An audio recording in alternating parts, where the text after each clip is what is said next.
Welcome to the Business Spotlight series. My name is Dona Kappmeyer, and I'm the CEO and firm owner of Action Coach of Coastal Bend and KAPPital Game Plan Consulting in South Texas, and I will be your host for today.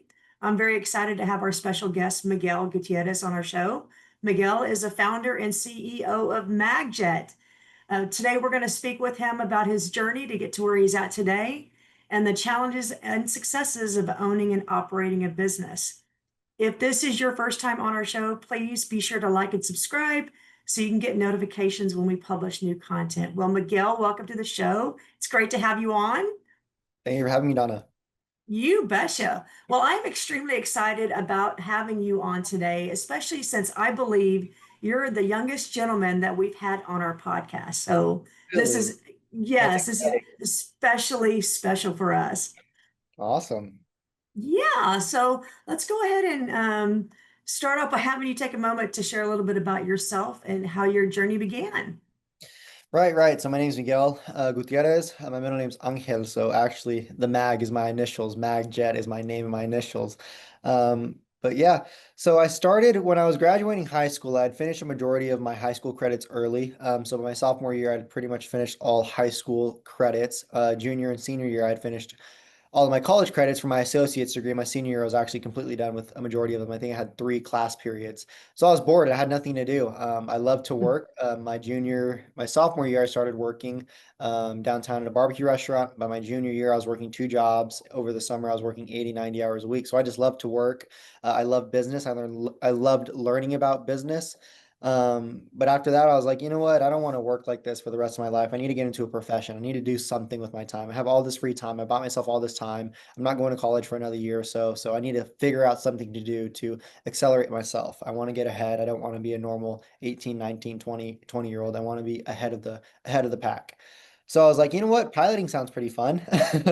Um, and that actually stemmed from my first flight. I had flown private on an aircraft, and I got to fly right seat, which is co-pilot with another pilot. I was flying back from Mexico, and I was flying at night. So obviously, when you're flying, you see all these big city lights and then these vast seas of black and another big city light, and it just looks amazing at night. There was a thunderstorm out, and in the sky, it doesn't even look like the lights are flashing white. Everything looks like it's flashing blue. So you see the thunder and the lightning in the clouds, and it's all blue. It was beautiful. I even wrote my college acceptance letter about that flight. So I kind of just fell in love with aviation from there. I wanted to be a pilot, so I went to flight school for about a year or so.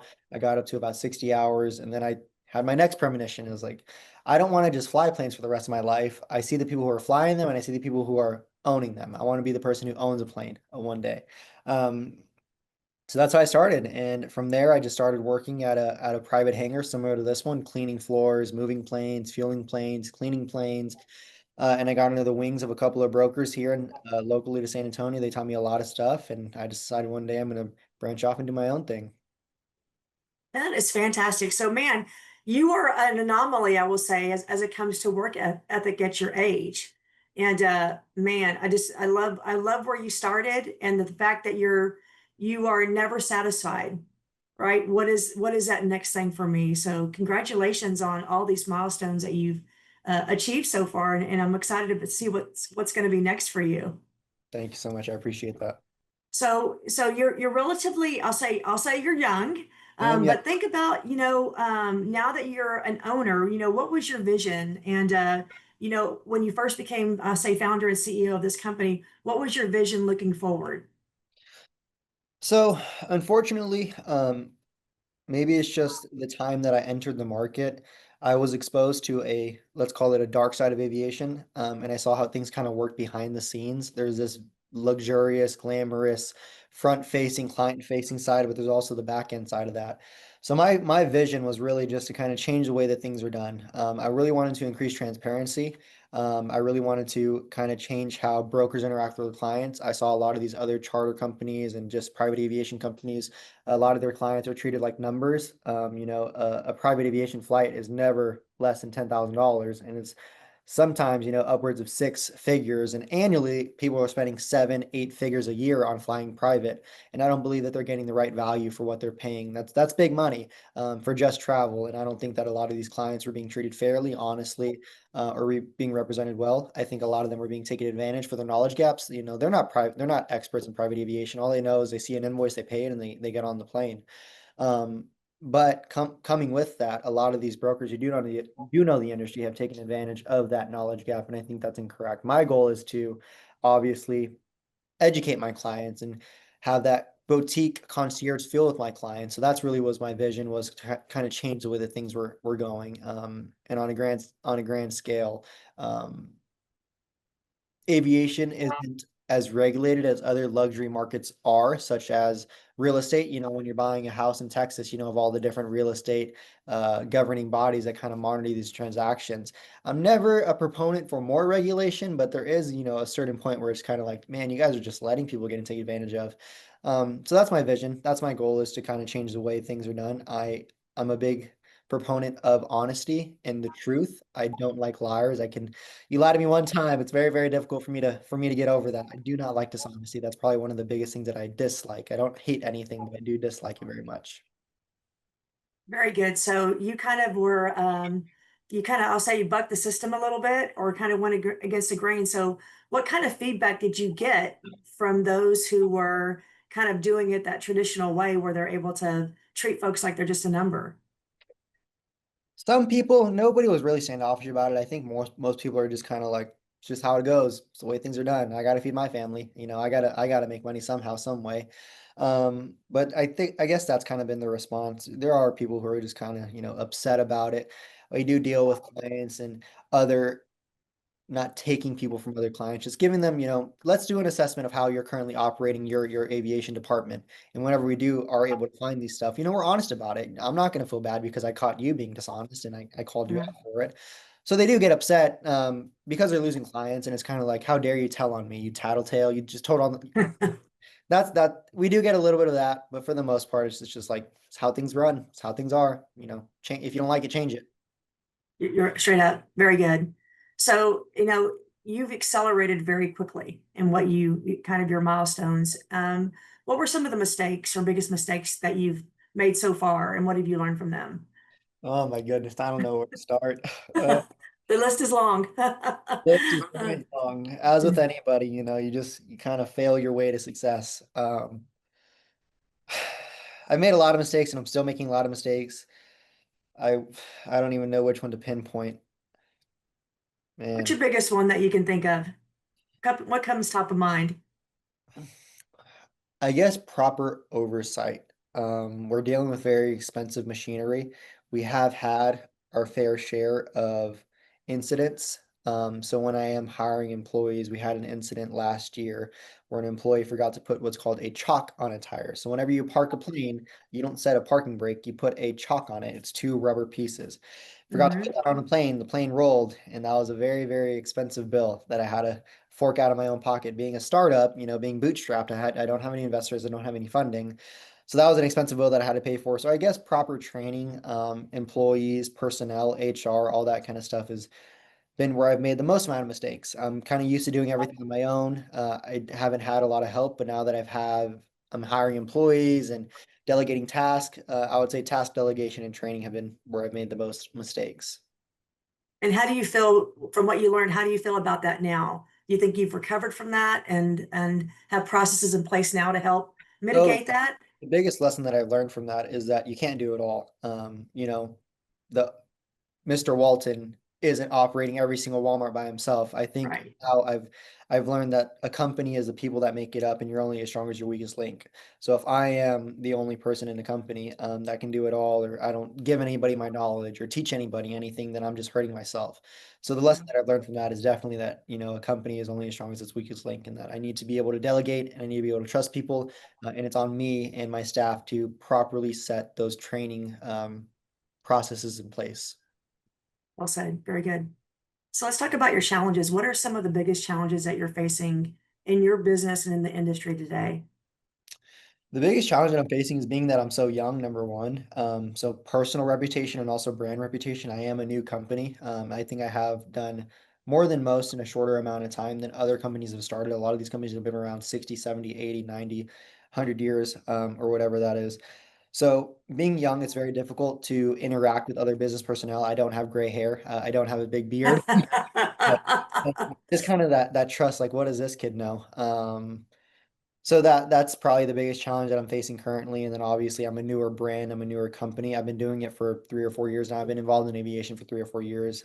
Combined experience between me and all my partner and my staff is over a decade of experience, closer to 2 decades of experience. But just being new and being young, that's my biggest challenge. But I think it's also my biggest strong suit. Being so new and so young, I have all the energy in the world. I know how to find efficiencies and I know how to get things done quickly. I was able to finish my high school degree, like I said, by sophomore year, my college degree by my senior year. So um, I can catch up. I have all the time and all the energy in the world to catch up to some of the bigger players. That's fantastic. So let's talk about 5 years from now, which might mean like 10 years for somebody else. Where do you see this business in the next 5 years? I see it being the largest holistic aviation brand and company in the space. I think in but 5 years' time, I will be able to have had enough time to show off what we do. So I'm not just a jet broker. I don't just buy and sell planes. I'm not just a charter broker. I don't just buy and sell individual flights. I'm a holistic service. So, like I've explained, I've done everything from the ground up, and when it comes to moving planes, cleaning planes, fueling planes, and then also putting people on flights, securing pilots, chartering aircraft, buying and selling aircraft, managing aircraft, and everything that comes with that. I can do it all. And I don't think there's a lot of other companies in private aviation that can do it all. It's all very fractured. I think a lot of our clients, they don't have the time to deal with all this different stuff. So even when it comes to our jet card program, we do their hotels, we do their dinner reservations, we do their vehicle services, we do it all for them. There's not a lot of other clients or a lot of other companies that can offer this to their clients. And our clients don't have the time to organize a car service. They're not going to call us, say, hey, I need a private jet from this time to this time, and then call the car company, hey, car company, my plane's laying here at this time. And then, hey, hotel, I need to get, they don't want to call, make 5 different phone calls. They want us to do it. Right, And then right. when it comes to a delay, who's going to update the car company while the passenger's on the flight? Who's going to let them know, hey, our flight's delayed. We had some weather. We're going to be an hour late. They don't want to have to deal with that. They don't want to have to deal with the headache. They don't have the time to deal with it. They don't have the time to deal with all the logistics. So we handle that all for them. Um, I think in 5 years' time, we will be the largest holistic service company in the aviation space because we can do it all at any entry point, whether you already own a jet and you need new management, whether you're just getting into aviation, you're booking your first charter flight. And then we take you all the way through our process to finally owning your own plane and getting us on management. Interesting. So do you find that holistic approach, do you find that to be a significant differentiator for you as an organization compared to your competition? I believe so. Like I mentioned earlier, a lot of the companies today, you're just a number to them. They got a thousand Yeah. planes, and, they want you to get on the flight, get off the flight. Don't be late because they got somebody else to pick up in another city in 2 hours. So I think we are the most holistic and the most boutique and the most concierge service that there is currently on the market. I don't think anybody else takes care of the clients the way that we do. My goodness, I love that. So with your accelerated growth, you've had to have some mentors that have helped you along the way. Who do you find to be your mentors? Who comes to mind? And then what did they do to influence you? First and foremost, my parents and my family. My parents are both entrepreneurial. My whole family's entrepreneurial from my great grandparents all the way down. So definitely my family. I've learned a lot from them. They have high expectations. So, meeting those expectations and exceeding them has been the largest motivator for me. But other than that, like I said, I had a mentor in the private jet broker space. I had a mentor in the charter brokerage space. Working here at the airport, I learned a lot of lessons, conversations with people. I like to learn lessons without having to make the mistake. Every lesson that you learn comes from a mistake. So if I can read a Yeah. book, if I can have a conversation, if somebody can give me a piece of advice and I can learn vicariously through them, that's another large piece of my accelerated growth, I would say. So yeah. So you've had a few years under your belt, but it's been accelerated. If you could go back in time, even though it's been a short period of time, would there be anything that you would do differently? Would there be anything that I would do differently? I don't think so. I'm a big proponent of moving forward in time. I don't like to look backwards. Hindsight's always 2020. So, like I Yeah. said, I've made mistakes. and I'm going to continue to make mistakes, but I don't want to go backwards. I want to continue to deal with the problems at hand and keep moving forward. Like, you can never go backwards in time.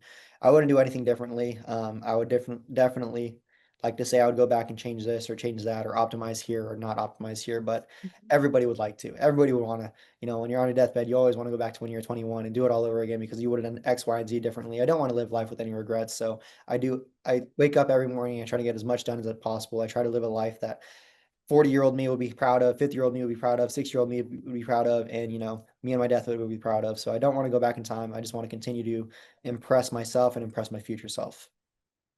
Fantastic. My God, well said. I want to hit you up a little bit about marketing and with this, you being relatively new to the industry and understanding that you've got some giants that you're competing against, what have you found to be your number one marketing strategy to attract those clients that you're looking for?